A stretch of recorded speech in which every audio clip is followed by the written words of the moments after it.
এই ঘটনাটি আমাদেরকে যিনি পাঠিয়েছেন ওনার নাম হৃদয়।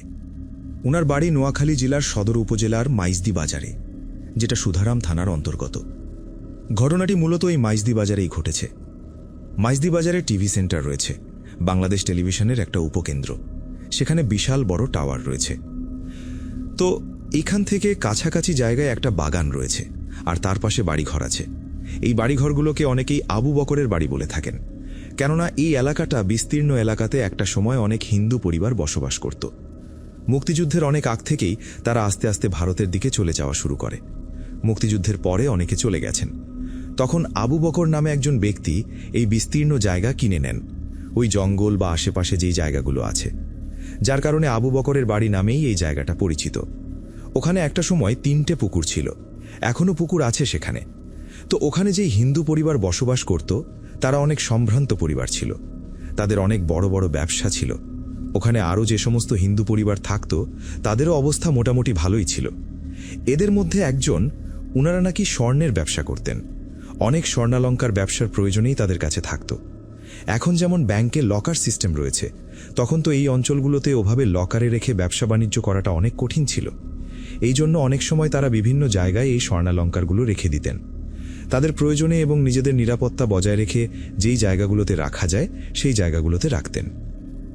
পরবর্তীতে তারা যখন চলে যান তখন দেখা যায় অনেক জায়গায় যে রেখেছেন সেটা শনাক্ত করা কঠিন হয়ে যায়। বিশেষ করে মাটির নিচে যদি কোথাও রাখা হয়, ঝোপ জঙ্গল হয়ে গেলে সেখানে সঠিক জায়গা শনাক্ত করা মুশকিল হয়ে যায়। আর যেহেতু ওই সময় স্বর্ণের ব্যবসায়ী তারা করতেন, অনেক স্বর্ণ তাদের কাছে ছিল।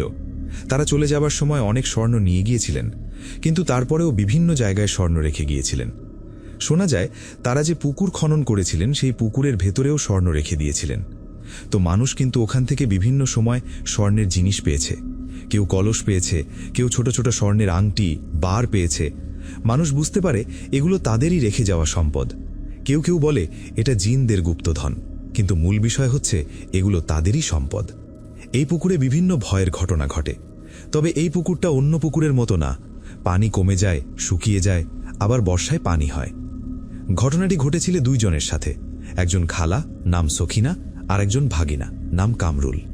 সময় 2011 সাল। শোনা যায় ওই এলাকায় একটি ভয়ঙ্কর পিশাচ রয়েছে। সখিনা আর কামরুল গরু, ছাগল, হাঁস, মুরগি পালন করতেন। এটাই তাদের জীবিকা ছিল।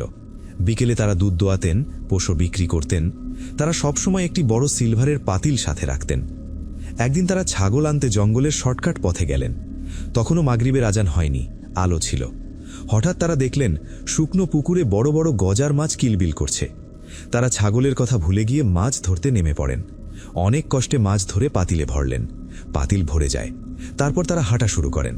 হঠাৎ মনে হলো পাতিল হালকা। দেখে তারা অবাক, বড় মাছগুলো ছোট হয়ে গেছে।